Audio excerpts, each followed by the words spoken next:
Double D, Dexter, Diana, what's going on? How's it going? You guys good? Yeah. Yeah, that's what's up. We're here. Lots to talk about. Thanks for having us. Yes. We're excited. 1.1 million lost. Let's talk about that. Well, okay, so maybe not lost forever. Like we are working on getting it back, and there is some legal action involved, and we're working. It's a work in progress. So I wouldn't say it's fully lost, but I would say that currently we are down $1.1 million. Yeah, and that's what Yeah, we're and working kind on. of to dive deep into what happened, we had one person we have private lended to, which is our main business is private lending. We gave him a promissory note for $600,000, to which he defaulted. And it's now been a year and a half that we've been trying to recoup it. There's been no interest coming in, obviously. And then the second person, it's been $500,000 also on the promissory note. And he also defaulted about a year ago. But at least we're sort of in talks of some sort of resolution and a repayment plan. So all in all, down 1.1. Jesus, Murphy. So let me ask you all this question. How did you regroup and refocus? I think that's the biggest thing when you lose that much that you say you're going to get back and whatnot. Well, so that was tough because we had a bunch of companies on the go. We had a lot of momentum and we were striving. And, this situation made it very, very difficult for us to operate in our business. The hopes was that we were collecting interest payments and that would keep us afloat so that we can continue operating in our businesses and all that. And to answer your question, yeah, it's been very, very difficult because there's been now 2 years of stress, mental gymnastics, not being able to sleep at night, us kind of, I wouldn't say at war with each other, but we've had a lot of tough times, arguments. It's hard to be there for each other when we can't be there for ourselves. Yeah. So we've been just really down and depressed and all that. But lately, just through working really hard and really focusing on the things that are important, like the longevity of our businesses, and focusing on overcoming this situation, I think that positivity is actually, for the long haul, the goal is to not only make back the money that we lost, but double it, triple it, quadruple it. And the only way we can do that is to be positive and to be strong and actually to be there for each other. So this whole situation has actually strengthened our relationship. I gotta give Dexter a lot of credit on that because I feel like he kind of went back to normal a little bit faster than I did. Because for him, he was experiencing a lot of anger, which is, obviously a very normal thing when you lose that kind of money, a lot of anger. And then he channeled all that into his music. So he wrote an entire album in a very short time. He basically used it as an outlet. For me, it was a lot of more self-blame. I was like, oh, why did I trust that person? I had so much trust in that person that they would be a decent human being and repay and all that stuff. But I seen him channeling all that emotion and anger into something positive. I was like, what am I doing? I have to match the level over here. So it's since then, I got my real estate license. I've been taking French lessons. We've been exercising regularly, eating healthy, just trying to stay in the positive mindset, planning trips, and just kind of living the life like it's supposed to be. And nothing is going to stop us from that. I think with what you guys have gone through, it's a lot of people quit on each other, right? Internally, you quit on yourself and you quit on each other, right? How many years married? Almost 10. 10 years married. Oh, no, sorry. 10 together, 10 7 together? Married. Okay, so 18 years. Yeah, We'll call it 18 years, right? And you think about all of that you guys have been through, probably a lot more, right? Yeah. Things like that. My question is that when you guys were going through all of that, mess, to reinforce, speak to the couples that are probably watching this that go through loss of job, something on a small scale, not losing that much money. What did you guys do? Just keep communication, give us some examples. Yeah, I think communication is the key. I feel like that's why majority of people break up because there's a huge communication gap and it's mostly based on the delivery too, because it's sometimes a person just looking for a bit of an emotional support rather than a solution-oriented sentence that you're probably going to provide. You're okay, this is what you need to do.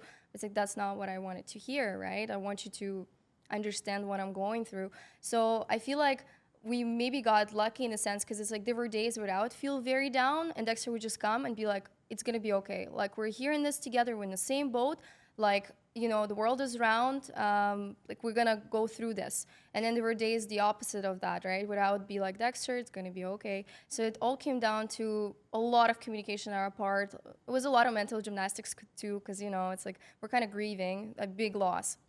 So it's like there's a lot of stages to that grief. It's like anger, acceptance, all that stuff. But just remembering that we're not like enemies in all this. We're in this together. We're one team and working towards common goals. So we have to be there for each other no matter how hard it is to even be there for yourselves in that moment. Yeah. I'll kind of speak on that as well. So my thoughts on that, and maybe the advice to the listeners, would be to find comfort in discomfort, because it's very easy. You know, we're strong believers of positivity and positive mindset, and it's very easy to think and act that way when things are good. And I think people kind of rely and expect things to be good a little bit too often, and they lean on that too much. And, you know, when things are going to be tough, that's when you need it the most. That's when you need that comfort, that strength to be able to overcome it. And without obstacles and challenges, there's no growth, there's no progress. So as much as it sucks and it's a horrible situation, it's about perspective, and it's about emotional maturity. So if you can look at the situation from outside the box and observe it, you know, we're not in a war-torn country, you know, we're not starving. Like, there's way worse things that could be happening. And we're grateful, and practicing that gratitude. I think that's really important. That's going to help you along on the journey. I love that you say that. Say a lot of big, powerful points there. You know, with what you guys have gone through, what would you speak to other folks that are wanting to get into similar situations, like, you know, money, things like that? Baby steps. Baby steps, right? I love that you say that. Like, but I feel like yeah. I feel like there's some tendencies that we want to like jump and we want to do this, but then we don't really maybe do the research. And that's no shade to you guys, but you didn't expect any of this was going to happen. No, well, this wasn't our first time private lending. Okay. Like, we've successfully private lent to a fair number of people, and we only lent to people within a very tight circle, people that we know and trust within a very small group. And so we were shocked. We never thought that this individual, I mean, we went on business meetings, we hung out together, and we were like, hey, like, we know all the same people. We're in the same network. We're in the same community. It's a small community. And, you know, these people, they really care about their reputation because they have a lot of followers. They have a business and a reputation to maintain. And I'm like, there's no way you're going to screw us over. Like, that's not going to happen. And then things get dicey, and people, their true colors might show. And this person ran off to another country with $600,000, right? And we never expected that. And we're in shock because I think, you don't know until it happens. And I think to really bring it back to the point here, we were wanting to move fast. We were wanting to take risks, because I think that in business you have to take risks. Like, what if we bought a house and the project turned out to be like the foundation was flawed and it needed hundreds and hundreds of thousands to rebuild it, and it was like a lemon, right? I mean, that can happen. Or what if you open a restaurant and it tanks? Or, you know, in business, there's always going to be risk. And if you don't take risk, then I don't think you're going to have an easy time making money. And I think the takeaway from us is maybe investing, like, instead of 500,000, if we were to invest 50,000, you know, like a smaller amount, or, you know, spreading it out. Like, we do have a couple companies, but I think we leaned in really, really hard into private lending because the passive income and collecting the interest, it does seem pretty nice. You know, like, when it works very nicely. No, Well, I have a slightly different takeaway. I feel like if you're going to go into business with somebody, make sure your values align. For example, if you speak to me, if I owe you $5, I'm going to think about it nonstop. I'm not going to be able to function. I'm not going to be able to sleep at night. Some people are perfectly fine owing millions of dollars to their investors, and they sleep like a baby. So those clues are very hard to kind of find out the first meeting you have with that person. So really, you have to dive deep on to see what their lifestyle looking like.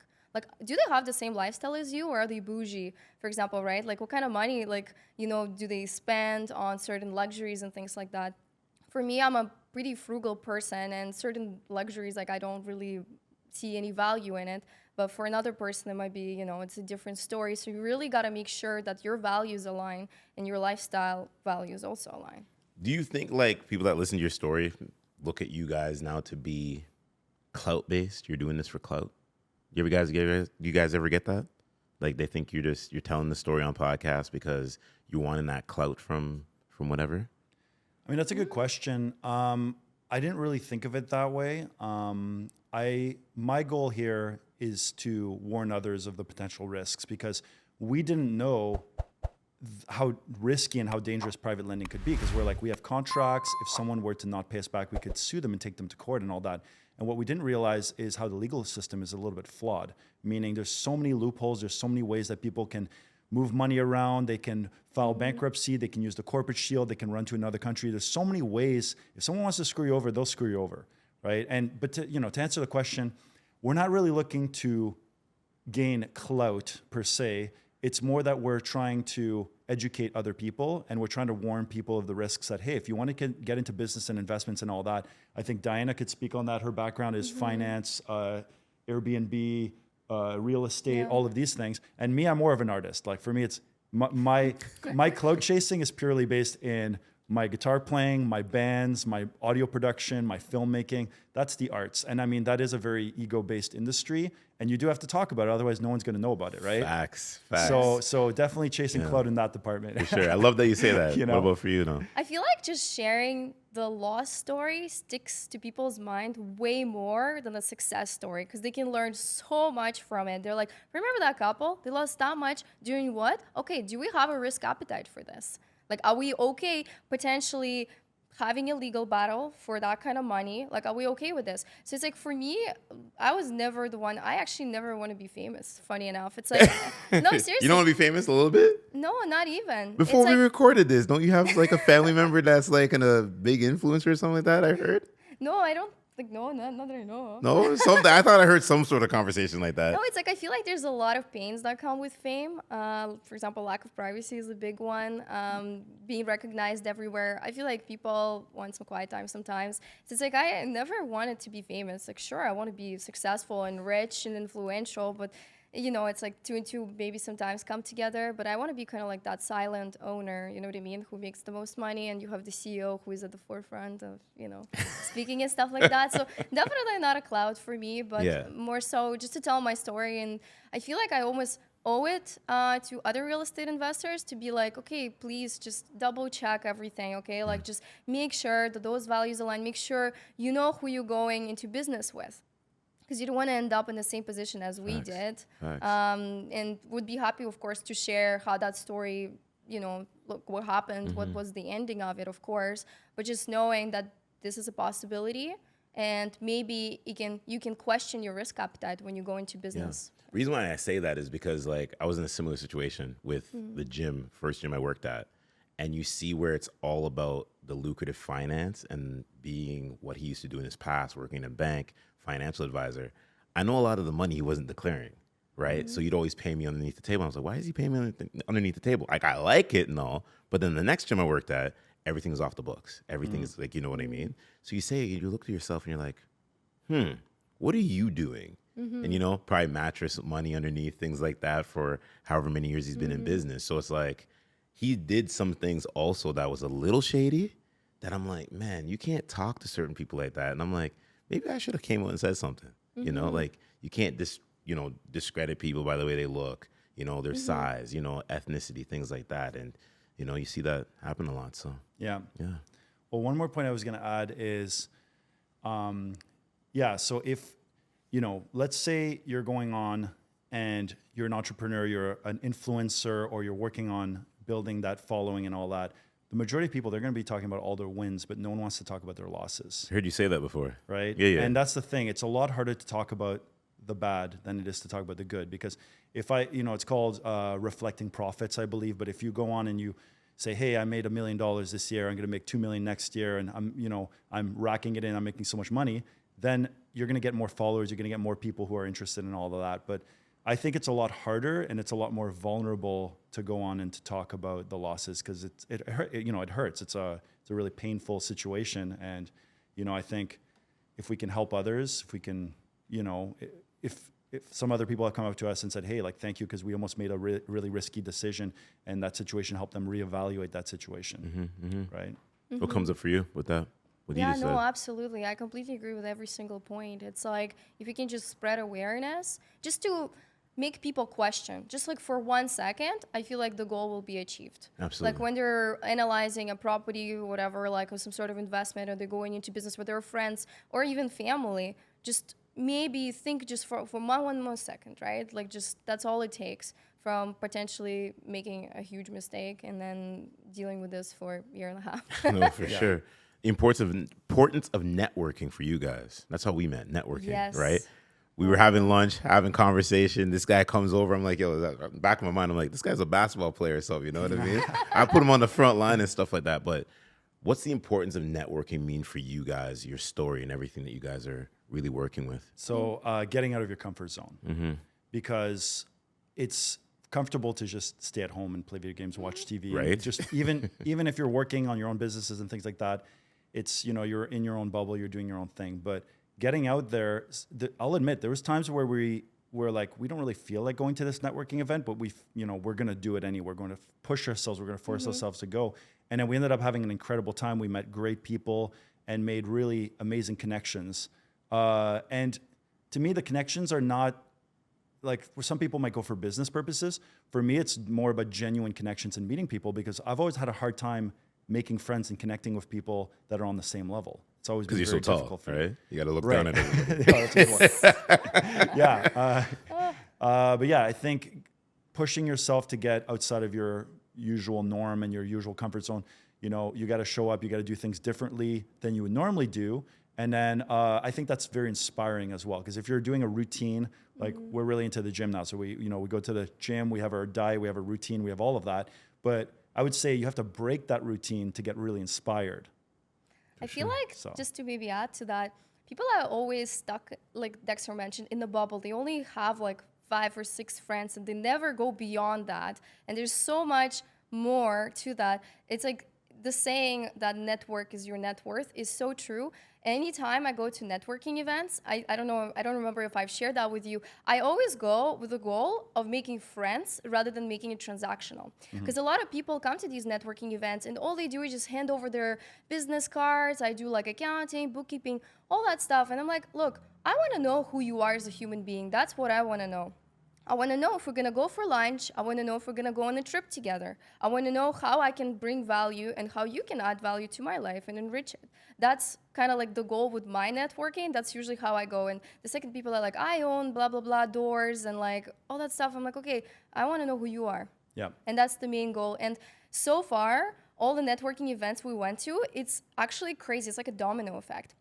We went to one, we met a guy who introduced us to IDU, obviously, where we met. Yeah. And then that was like the best experience. And from IDU, we met like future business partners that we've done commercials for. Obviously, met you. We went met other people. And it's just like going out as like, we're like friends now, basically. And it became like so much richer. And it was like a domino effect, you know? So Have you guys ever wanted to like switch roles? Like you getting her respective business and then she goes into like music and stuff like that? So yeah, she's definitely a lot more in the business mind. Yeah. Like she's really good with all of that stuff. Me, I'm more just creative. Mm-hmm. But I think a lot of it, I mean, I got kind of secondhand knowledge from a lot of the businesses because we have to work on them together. We have to obviously wear a lot of hats. Mm-hmm. So I've gained a lot of business experience through us working together. But yeah, I think that'd be really cool if she ever picked up like the guitar or something like that. Put her on a Oh my track, God. bro. Yeah. Come on now. So I, you know, she's gonna hate me for saying this. I think she would be a very good singer, for instance. But I think that in order to pursue something like that, you have to have a passion and a desire, and you got to really want to do it. And then there's the opposite, where some people can't sing at all, but they really want to do it, so they try, and it just sounds awful. But like, you have to have both. So where does the sing come from? I don't sing. I don't know why he keeps telling this everybody. I don't sing. I don't like karaoke. I don't ever do that. But it's just like, you know, the creative aspects. I feel like in a lot of what I do, there's a lot of creativity too. It's like I'm into a lot of like business things. Like I do like trading. Like I like figuring out creative ways to making like passive income and active income. And for Dexter, he has a lot of business stuff in his music career as well, because he has to manage a whole band. So we are technically kind of blending in the creative and the business aspects in the day-to-day that we do. So it's not entirely switching roles. I don't know, that'd be fun, I guess. I think you guys should do it. Put her on a track, you go in her world, and I then love that. figure it out, right? I would love that. Like a fun experiment. We talked about like we have a few companies together, and we talked about what would we define our company if we had like an overhaul or a main company. And it would actually be a lifestyle brand because we like to travel, we like to meet people, we like to build genuine connections with people. So that was kind of bouncing off of Diana's point previously. Yeah, it's all about lifestyle for us. It's really what it is. It's like the meaning of life is to feel happy, and you have to create your life in a way that you have constant activity that brings you joy and happiness, whatever that is for you, right? Like for Dexter, it's music. For me, it's travel. So it's like we always try to kind of design our day-to-day just to include some of those activities in. And that's what really makes us like fulfilled and feel it's joy. It's about who you want to spend your time with. No, for sure. Yeah. So with you guys living both busy lives, being married, how do you balance the time between connection between the both of you? Is my question. That's a very good question. I like what Alex Hormozy said. Yeah. I think him and his wife kind of go through similar stuff.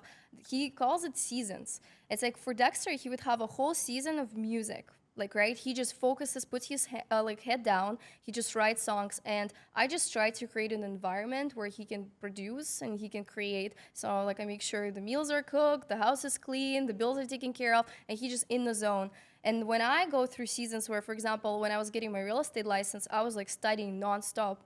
So Dexter makes sure to take on some of those responsibilities just to allow me to fully focus on whatever I need to do. So it's really kind of like going through seasons, and to keep the romance going, we go on dates like pretty regularly, try to schedule that time in the calendars. It's tough because there's always something more pending than just going for food. The reason why I asked that, not to cut you off, is before you go, is that like you said so much powerful statements there. You make sure that he's good, right? And I think that men and women listen to that and they're like, what does that mean? Like, how do I develop that, right? Yeah. And it's like, you need to have that balance, that yin and the yang. I always say the 1, the 3, the 5, and then the 2, the 4, and the 6, vice versa. So speak to really speak to women on that. Like, being in relationships, they have those words out there like, you know, you're being submissive, you want to say, or like you're being in your feminine, right? Yeah. Speak to that, like, because that's an element and a dynamic that I think it needs to happen in relationships. You know what I mean? Absolutely, it does. And I mean, like, I feel like it's unnatural for women to feel in their masculine, really. Like, they can feel in their masculine when they're doing, like, work-related stuff, but in a relationship, it would feel a lot of resistance, I feel, from both partners. It just wouldn't be comfortable. For me, what that means is really just providing a comfortable environment, comfortable home. I was raised in Russia, and it's very cultural that a woman, you know, cooks, cleans. I know how to, like, stitch holes and, you know, like, all your basic homemaking type stuff. And I enjoy doing it. So it's like I don't feel like it's a chores for me. I love cooking. I like trying new stuff. And I feel like me being so into homemaking allows Dexter to create in a comfortable environment. And I just feel like tapping into that feminine energy sometimes, it's like so healing almost. It's like just going back to the roots, how it was, you know, years ago and stuff like that. But that being said, I can hardly say that I was ever like a girly girl or anything like that. I was very business oriented, and I had a lot of guys friends, like not girlfriends, guy friends. Because it's like I feel like my brain is a bit more like maybe men wired. I don't know. I don't know if you could say that. Streamlined, hardwired like a mill. It's all good. Yeah, but I feel like in the relationship, that's my goal, to try to be a little bit more feminine and kind of allow that, you know, environment for Dexter to create, while he in our relationship taking on a masculine role, while we still make decisions together. And I feel like I'm heard whenever there's some sort of a household decision that needs to be made. Because he provides emotional intelligence. Exactly. And that's the reason why I wanted her to cook on that, because I have a feeling you got some stuff to say also too. She's a great cook, by the way. So Okay. Yeah, so I do have a few points on that. I think we actually argue a lot, but that's a good thing. That's maybe a hot take, right? Because I observe a lot of couples that never fight, never argue, and then the second something goes wrong, they might split up because they don't know how to handle. No, they don't know how to handle the argument, because they're like, "How is it that we're not getting along? We're fighting, whatever." Yeah. So with us, you know, we have a lot of debates, we have a lot of different opinions, we have a lot of arguments, but you know what? We come out stronger as a result, because we're strong enough to actually be able to handle. Like, we both have a pretty thick skin, so we can take it. And yeah, I think it's actually a positive thing. It's a lot of constructive criticism, and I feel like Yes. the product that comes out of those arguments is like so much superior. Like when we're making a decision, like whether that's a business decision or a household decision, it's like both of our voices are being heard. It's like almost having like an actual debate. It's like, okay, pros and cons type thing, and the end product is like so much better, And it's less boring. and it's less But boring. it speaks to the elements of providing a safe space, right? Yeah. Exactly. And I think Yeah. you guys both, it seems like you guys both do that. You know what I Yes. mean? Yeah. While he provides, I would say, emotional intelligence and then tapping into your workflow and things like that. Yeah. Now, about 3 years ago, we both quit our jobs. We were both business analysts and we hated our jobs. So we quit our 9 to 5 to work 24/7. So we are working all the time, even weekends, all of that. And, you know, working together and owning and operating companies and all that, it can be very stressful. And obviously having the relationship mixed with the business, it can be a lot. And sometimes we forget to actually put time into the relationship because we're so into grind work and keep hustling all the time into that mode. So I think my takeaway on this is that as long as you love what you do, you don't actually work a day in your life. And that's why somewhere along the line, I decided, you know what, I'm only going to do film work for music videos because I love it. And also I hate editing, so I'm going to hire someone else to edit. And, you know, picking higher value items, picking things, working on things that I actually genuinely love and that I'd be doing regardless of a paycheck or not a paycheck. And then that way we can still work all the time, but it doesn't feel like work, and we can still go on vacations and go on dates and go to the gym. And, you know, it's, again, back to that lifestyle brand. That's kind of the goal here. When do you guys know that there's that time to check in? Because we live that constant life, right? And I feel like you could be early stages of dating, mid stages of dating, married, whatever. People forget to check in, right? And then resentment builds from either the man or the woman. Well, you didn't check in with me. And then they're like walking around the house, they're pouting. You're like, yo, is everything good? I'm fine. Both vice versa. So when does that click, like that switch click? That's like, yo, I got to check right in. I feel like it's very different for each person, but the most important thing is just paying attention to those clues, exactly what you listed, right? It's like if I see Dex is kind of like just like huffing and puffing, or just like looks very like overwhelmed or stressed out, it's like I feel like I need to ask him what's going on. And sometimes he'll just say, oh, it's okay, you know, like don't worry about it, like I got it. But I know there's something much deeper going on than just whatever he's working on. So I pry a little bit more. I'm like, let's talk, like what's going on? Like just tell me more. He starts with one thing and it turns into another thing, and we kind of like unravel what the actual issue is. And a lot of times it's just being overwhelmed with the amount of work or, you know, your day-to-day stuff. So I'm like, okay, like and at that point you need to make a decision. How can you help that person? Whether that's an emotional assistant, is just being there for a person going through a hard time, or whether there's an actual advice that needs to happen.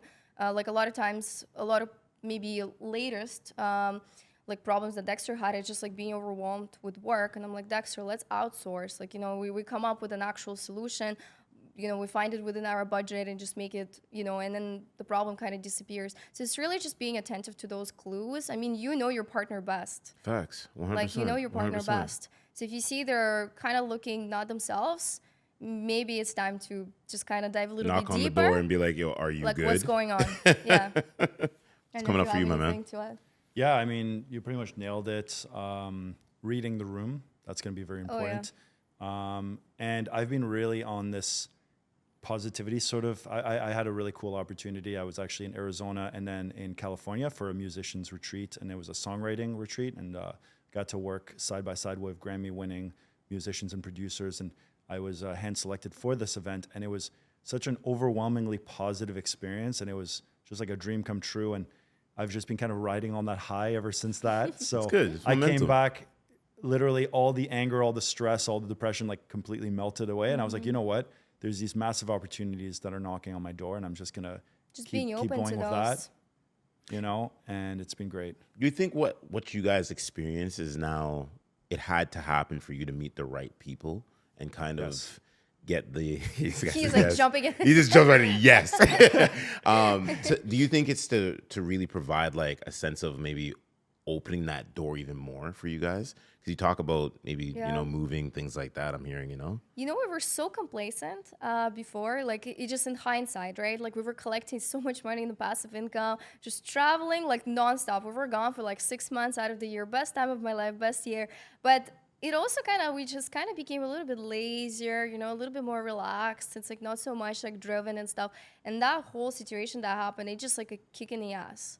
It's just like, okay, now it's time to move. Now it's time to recoup. Now it's time to make big moves. And I feel like that kind of opened up the whole horizon, right? Like we started meeting new people. It's like almost like that event produced more positives in our life than negatives, because we met like the most amazing people. And it's all opportunity, right? I don't know if you... Yeah, so I'm a strong believer of friendly competition. Okay. So when something bad happens, I'm like, let's go, let's get it. You know, I'm like, Yeah. I went to the gym every day after that. I went, you know, just started hustling a lot harder, started really developing in businesses and pushing even harder than ever before. And as she said, I think before that we were just we were good. We were complacent. We had, you know, quite a bit of money coming in every single month passively, where we didn't really have to work or anything like that. So yeah, I think that without adversity and struggle, there's not going to be any progress. There's not going to be any leaps. Like if you look at a lot of successful people, they lost everything multiple times over. And they had to go through that in order to learn how to rebuild and how to become more successful than they ever were in the first place. Love that you say that. Where does your grounding energy come from? Music. Music, huh? Yeah, music is food for the soul for me.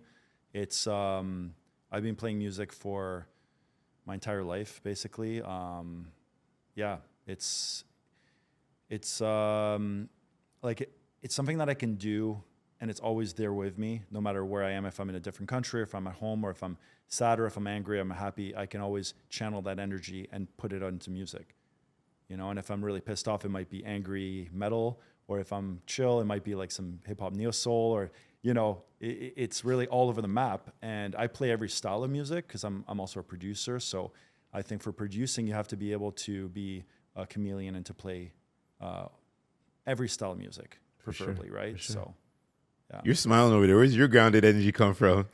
I was like thinking while Dexter was talking about it, it's not an easy answer. Travel. Yeah, but yeah, that's what I was going to say, because I feel like that's like really my true passion, and it's almost like you're living a different life. Every time you go to a different country, it's like you're living a completely different life. And just change of scenery, seeing different cultures, just enriching your experience. I think unless I travel, like it's hard for me to just be in a good state of mind. So for me, yeah, that's probably the good answer. What would you both tell your younger selves, the younger version of you? Because I feel like you guys are getting to that like that next level. What would you tell your younger version of you? You're doing great. Keep going. Just like everything you do is amazing. No matter the mistakes you make, no matter what kind of like challenges you're facing, everything shall pass. You're doing amazing. Keep going. You'll be fine. So I don't really regret anything, and I don't dwell on the past. I'm always like, what's next? So, you know, it's a hard question for me, but if I could speak to my younger self, I think I would try to give some words of advice, just from the lessons that I've learned, from the mistakes that I've made. But, you know, you almost have to go through those to really experience it. So it's a tough one. And I don't believe in failure. I think everything is a part of the journey. Everything is a learning experience. But definitely, it's like if I didn't have to go through all those failures or those struggles and all that, then like a younger version of myself could have been way, way, way beyond where I'm at right now. Right. So that's something I think about sometimes. Sure. I like that. So the connection between Canada and you guys wanting to like go to America. Why? Give us the reasons why. For me, it's the climate. The climate. I grew up in Siberia, for some perspective, and then I moved to Canada, which is also cold. So I feel like lack of vitamin D. Okay, so let me ask. Wait. Because you said Siberia. They're not going to just escape Siberia. Yeah. Define like Siberia versus like our Canadian winters, which we have lack of now. Of course, yeah. The lack of sunlight. The average temperature in the winter is -35. I would sit at home most of the winter because they either be a quarantine for like some sort of a flu, or just because it's too cold, kids are not allowed to go to school, and that's the entire winter. There's maybe sun, like normal sunny days, like maybe in August, and that's it. That's all you get for the whole year. Like the sun rises at like, I don't know, 12 p.m., sets at like 4 p.m., so you really get like 4 hours of sunlight, for perspective, right? And then Toronto is better, still cold. You've been to Siberia? No. Would you ever go? Yeah. Okay. We applied for travel. I had to get a travel visa, and then COVID hit and we couldn't go. Yeah, we couldn't go. Because I wanted him to experience, you know, like the real culture. cult and the culture. As like Russia is a beautiful country, and I know there's a lot of controversy associated with the political climate and all, but I feel like for tourists, it's really a hidden gem of Europe. There's a lot of beautiful places. It's the largest country by territory, so it's very diverse, and it's definitely worth a visit. We won't get into all that. We're getting into all that with Russia in a sec. But for you? So the question about the U.S. Yeah. It's really about opportunity, and that's where, you know, the music industry is. With a better climate, I feel like I could do film work year round. While in Canada, it's kind of seasonal. Like I find I do a lot more shooting in the summertime, and in the wintertime, it would have to be limited to indoor studio. Well, like we're doing right now. Right. Outdoor podcast, right? You know, I do like Toronto, and I do like Canada. Like I was born and raised in Toronto, and I've traveled. I've lived in different countries. Like I lived in France for a year. I lived in Holland for a year, and I've traveled a lot. But I do always feel at home when I come back to Toronto for whatever reason. It just feels like a good place. But I do also feel like it's becoming harder and harder to make money as an investor and as an entrepreneur. And I feel like there's so many political reasons for that, but it's You don't have to hold back. You can go if you want to. well, yeah, it's becoming pretty obvious that the political situation here is making it almost impossible for investors and entrepreneurs to grow and to make money. And, you know, taxes are way more expensive. Food is like 4 times more expensive. You can't afford insurance a is more house. expensive. You know, mortgages are way more like it's just everything is super expensive here. Like the cost of a tiny bungalow in Vancouver, I saw one. It was like something like it was like 3 guess how much it million, was, yes. and it was 3 million. Yeah, it's And then crazy. you know you can get like a mansion in Texas for like 500,000, right? Right. Yeah. And you know now I'm looking at Nashville because I have a record. My record label is situated there, and then obviously I have that connection that I mentioned in Arizona, so that seems to be like a good option. Diana really likes Florida for investing. Yeah, because I feel like it's like a booming market. A lot of people are moving there. There's a lot of demand for tourists because I mostly do short-term rentals, so I feel like I have to invest there. And the landlord-tenant rules are a lot more landlord-friendly, which in Canada is the exact opposite. And just to evict somebody who doesn't pay rent takes such a long time, which is, in my opinion, very unreasonable. But there's a bigger problem to it, right? There's a lot of root problems. So yeah, I feel like America just presents a lot more opportunity from a business standpoint, plus the climate. So No, here. There's pros and cons of course. every like anywhere you go. Like we're even thinking about Europe because I have a European passport. She's working on hers right now. yeah, And we have family in Europe, right? So like my family's in Spain, and it's amazing. We go visit them like once every year, and they're in the south of Spain, and it's amazing. Is that your background? Like your No, I'm I'm a mix. Like you wouldn't believe me if I told you my background. I'm trying to figure it out. Trust me. So yeah, my mom's Parisian. My dad is British Jamaican. What? Yeah. So Okay. he was born in Trinidad, Yeah. grew up in Jamaica, and his side of the family is a mix of British, Scottish, and Jamaican. Jesus Christ. Okay. It's a mix. All right. Well, Shout out to mix. Jamaicans, right? Shout out to Yeah. Jamaicans. That's my background too, right? Oh, cool. Jamaican. I didn't know that, I really want to tap into that Russia yeah. bit because you're frontline, you've born Yeah. and raised there, things like that. How do I do this? When you look at the way the media is right now and how it portrays certain elements, Yeah. you living there and kind of being on the outside now looking in, can you talk to some of the differences that is, how do I say this, true and not what's untrue? Because I feel like they make Russia to be this like country Villain? that's like bad, full of Yeah. villains, you know what I mean? Or a villain.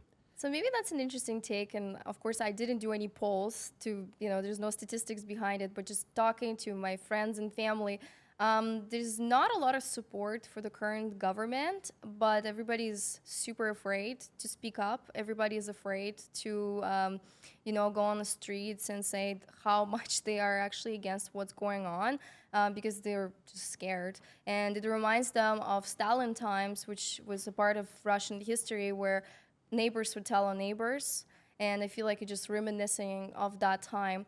Putin is very tough leader. He's been around for a very long time. I feel like my whole conscious life he's been a president, and he's the type of guy who will just get what he wants no matter the cost, which is sad for both parties because obviously nobody wants to have victims on, both sides. I feel really bad for what's going on, and a lot of my friends and family do the same. But the unfortunate situation is that nobody can really speak up. There was a lot of opposition, obviously, and the main leader of opposition actually recently died in prison. So, you kind of get what the political climate is. But as a country overall and as people, I would say Russians are one of the warmest, actually. I know, okay, like there's a lot of stereotypes. Like you meet Russians and they have like this, like, bitch resting face. And they just seem like very stern, very like hard to kind of, talk to, but they're the most loyal friends you'll ever get. It's like if you get in with them, it's like they treat friends like a family. They're the most welcoming. So, which is a big difference that I find in Canada, where everybody is super smiley, but it's so high level. Like it doesn't go deep. And some of it's facade too. Yeah, I won't lie. exactly. So it's like everybody's just like super polite, like all that stuff. But it's like it's not deep. It's like, are they really true friends? Because like in Russia, true friend, like they'll literally like sell their house for you. Oh, wow. They'll like do anything for you, for your friends, for family. Like my family used to host our like some distant family and friends for like literally years, like for free, because that's just how we go about it. I know a lot of Western media portrays Russia as like the biggest villain, but I mean people are really beautiful souls, and it's really unfortunate that due to the political climate, there's a lot of stereotypes associated to it. But that's just the reality. Mm-hmm. When you hear that, what comes up for you? If you can speak to anything. Well, yeah, I mean, being married to a Russian, they can be very strong people, very tough people and all that. But I respect that. I think I'd rather know what I'm getting up front than, someone might be kind of nice on the surface, but bottling things up and not really telling you what's on their mind. So I've always been a straight shooter like that. Like if I'm thinking something, like you're going to hear it. That's just how I am. Best way That's to be. how Russians are too. So Yep. I've found like I always sort of related or, connected really well with Just them. the mindset, And, yeah. actually same with Americans. Like I spent quite a bit of time with Americans, and I found we can get really deep into really intense conversations and really get to know each other. And they're very, that Southern hospitality and all that, that's a real thing. Like they're really cool and all that. And the reason why I ask this is because from my perspective, you do a podcast, your content creation, you're doing all this, you get in conversations and pockets with some people that are not, how do I say, aware, or should I say, they're not aware of what's going on. They're more like sheltered and reserved. And I think that's because of parts of society has kind of psyoped the mind a little bit when it comes to certain things. So that's why I asked that question to gain clarity and perspective, because if you go to the news or if you go on whatever, like YouTube or something, you're going to get something that may not be factual. You know what I mean? It's all like opinions or feelings. It's like a lot of it is like emotion driven. Exactly. Yeah. So it's like you want to get to the root source, and I think that us being here in Canada, we know what it is, right? It's like everybody's kind of like doing their own thing and whatever. I got to watch what I say because they'll clip it up and it's game over, right? But it's like, do something inside of yourself to like really start understanding that there's other parts of the world that is open. It's not just Canada or Toronto or London or the surrounding areas, and things like that. It's all about the individuals too. I mean, we've met some amazing people in Canada as well, and I have some close friends. So there's no generalization here either. Right? No, we're not generalizing. We got to ask Just a questions, small though. comparison, yeah. But yeah, I do feel that is a really relevant point about Russians have been villainized in the media and in movies and all of Oh my that God, for I don't forever. even watch movies. Right? You don't watch movies? Good. Every time it's We like do, it but- just be like some like big reveal that it's like some Russian spy or like Russian KGB agent. And I'm like, okay, this is boring. Like it's the same standard template of all the movies now. It's like somehow, somewhere, it's always Russia is the villain. And it's like I get why. Like, it's like it's not without reason. Like there's a lot of political like obviously the whole political situation. Like I feel bad for Ukrainians because I don't know if you know much about history like between Russia and Ukraine, but like when I was growing up, like as a kid, everybody used to tell me that Ukraine is our like brother. It's like Ukrainian people, like they're literally like same as us. Like, we would just like, I had a lot of Ukrainian friends. My brother had a lot of Ukrainian friends. Like 3 of his best friends were from Ukraine. So it's like they spoke Russian, obviously. So we just felt like, I always felt like we're, like very friendly nations. And after 2017, the whole Crimea thing, I was so shocked because it just like went like completely different from how I was raised, and and the whole current situation obviously is super painful on both sides. Of course, they're experiencing a lot more loss just because it's on their territory and all that. But there's victims on both sides. No, I feel you. Yeah. So, what made you propose to her? That's a good question. Mm-hmm. Well, I throw the curveballs when I'm ready. What made you propose to wasn't her? expecting that. Well, I knew that it was meant to be really early on. Okay. Because we actually met. When we met, I wasn't looking for a short-term thing or fling or anything, and I was pretty open and vocal about that. And then we moved in together like very quickly as well. So I think that's important to spend time together and to live together and to see, hey, can we actually tolerate each other? Because if you like, let's say a couple, they live separately and then they get married and then they move in together, maybe they discover that they're not compatible. You see that a to lot live now. together. You see that a lot. I'm like, And it's like, oh wow, we hate each Just other. waiting Like, on the time here. yeah. So we lived together for a long time before we even got married. Yeah. Right? Like 4 We've or been 5 years together even? for like 3 years before we proposed even. Yeah.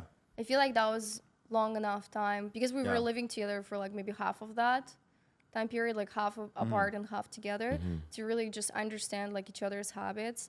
And it's very interesting that you would say that you had like a feeling, because it's like I remember vividly because we were working together. We were like at some mall. It was Dexter and another guy walking, and I just had this random thought in my head. I'm like, what if I'm walking with my next husband? I'm like, what kind of thought is that? Like I just like, you know what I mean? Sometimes you get like most random thoughts, and then like fast forward, I just remember about it. I'm like, yeah, I did for 1 second think of that. It's just completely out of the blue. We weren't even dating. I wasn't even looking at him as like a potential candidate. I just had like a most like outrageous thought in my head. And I'm just thinking, wow, like it's just, I don't know, sometimes maybe you should listen.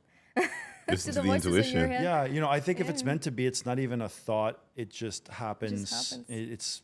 It was just felt natural. So there was no effort, there was no thought. It was just, this is what I should be doing. And I like how upfront he was, because I feel like we weren't even dating, and he straight up told me, like, I don't know, maybe he already assumed I was interested or something, because he's like, yeah, I'm only looking for long-term relationship. I'm not looking. There you go. Look, y'all go. Yeah, I'll sit back and watch. Get the popcorn ready on this one. Yeah. And I like that honesty, because it's like he was like very upfront. He's like, I know what I want, and this is what I want. So like, if there's any interest on your part, this is kind of what I'm looking for. Assertiveness. Yeah. I think we both knew what we were looking for, and it just lined up. And it was, if you're looking for it, then maybe it's not meant to be. But if it just happens, like it just falls into place, then maybe to me, it's a sign that it was meant to be, right? I feel you. Yeah. That's good. So we're what? The time that we're recording this, it's beginning of March. We've got what? 9 more months left, basically. Yeah, geographically, hopefully I did that right.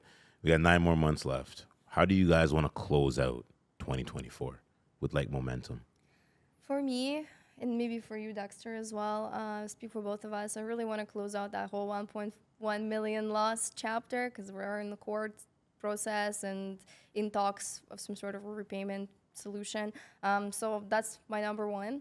My number two, I really want to start figuring out the ways that we can potentially move places, because I feel like that just needed for both like myself and for Dexter, for all the opportunities that it provides. I want to go on a few more trips. And just overall, I personally want to figure out some sort of a way to make money online. I know it's like a pretty bold statement, high level, but just feel like that would allow me a little bit of time to just like enjoy, the whole court situation a little bit more, just so I have money coming in. So that's kind of my goals, I guess, for the next 9 months. Yeah. So for me, I have an album coming out with my band March 8th, and that's going to be a 10-song album. It's like it's less than a week away, and that's going to be through a record label out of Nashville, Tennessee, and then we have a pretty cool show coming up. So, with the album done and over and released and all that, there's been a lot of video content, like music videos and everything to support that, and it's a nice chapter to kind of wrap up and finalize, and now we can move on to the other things, which might be hopefully touring would be awesome. Doing this new music collective that I was telling you about in the States, that's unrelated from my band. That's actually more in like the neo soul and gospel space, and that's the New Hope Collective. So that's going to be a really interesting thing as well. So by the time that this comes out, the album's going to be fully out. What can we expect? Like, what type of, first and foremost, what type of music? So my band plays metal, like a metal band. Okay, like screamo metal or like Metallica metal? It's like technical death metal. So it's extremely heavy. Oh, yeah. So like type of thing? Okay, okay. Heavy, but very, Very accurate. very technical. And Like Slipknot, no? Like more like Without the heavier. costumes. heavier than Slipknot. Heavier than Slipknot? Yes. Yeah. Like considerably heavier. How much heavier can you get? Well, so Apparently. it's funny because Slipknot is actually, to me, they're like a rock band. Yeah. Because there's like clean singing and there's pop formula and they're pretty marketable and mainstream. But we're like more niche, like underground, like extremely heavy metal, like modern heavy metal. Okay. Yeah. Tech death for short. Fair. For those I'll still support, but like I don't And know then- how that's gonna work in the eardrums. Yeah, and then so separately from all that, I'm doing, like I mentioned, that like hip hop neo soul project, and that's part of that collective music group. It's actually run by entrepreneur investor who made his money in real estate and in businesses and all of that. That's Ben Humble, for those of you who know him. And but the thing is, he actually studied jazz keyboards in college. And he wanted to pursue music. So now that he has his business and finance stuff sorted out, now he's really leaning into the whole music company and the whole music collective. And so we're going to have writing sessions, hopefully once a month. And we're actually planning on doing a song similar to We Are the World, but like a new song that has a good purpose. And it's the cause is to help end human trafficking of children, actually. Shit, okay. Yes, and then, so there's going to be a lot of, the idea is that there's going to be big names on the track, and all of the money that's donated towards the track is going to be fully donated towards the cause, and they want to be fully open and transparent about every cent that comes in is actually going towards the charitable cause. Okay. So it's crazy. I never thought I'd be involved in such a cool project and such a cool cause. And Going places. Both y'all going places. part of the goal is to put out 100 songs in 1 year. Okay. And then to put a lot of content out to support that. And then there's going to be clinics, master classes, courses, lessons. There's going to be everything. Shit. There's going to be concerts. Shit. Yeah. Okay. And that's going to be more palatable music, like I mentioned, like more. Well, you're soul. doing We Are the World rendition. It has to be, right? Well, so the style of song is not the same as that, but it's the same sort of idea. It's going to be like a mainstream song. Okay. Yeah. Okay. And we have an anticipation when that's coming out? You No, wanna break this is some news on all. the This is podcast? all kind of this is all new. Like we had our first couple of meetings, and it's all in development. That's what's up. You know what I appreciate about you guys, and I give people their roses, the humbleness, the groundness that's here. Thank We were both at the networking event. Shout outs to Mike, right, and things Yes. like that, and IDU. But there's like this sense of grounding with the both of you, grounding energy. You know what I mean? So I do appreciate the both of you guys for that. Thank you. Thank you. know? Likewise. Yeah, no, definitely. Before we get out of here, though, 1% better. I want you guys to close out the show, but with a twist. You're gonna say how we're gonna get 1% better in Russian, and you're gonna tell us how to get 1% better in everything in life. In Russian? You can do it in Russian. I told you, I just stole these curveballs, Roger Clemens. Like, Oh, that's a tough one. I have to think on it. Живите свою жизнь так, как хотите жить ее. Следуйте за своей мечтой и никогда не сдавайтесь. That basically means, for those who don't speak Russian, live your life the way you want to live it, follow your dreams, and never give up on them. jeez, I have to go in French. you can go whatever language. I don't know, man. What do you want to go? I gotta think about this. Tu dois suivre votre cœur et puis tu dois avoir le courage pour bouger dans une direction positive dans votre vie. You gotta So, translate that for me now, because Follow I'm your like, heart and find the courage to follow a positive path in your life. my guy, Jesus. I love you guys both. Thank you you. too, man. Good shit. Woo! Awesome. That was good.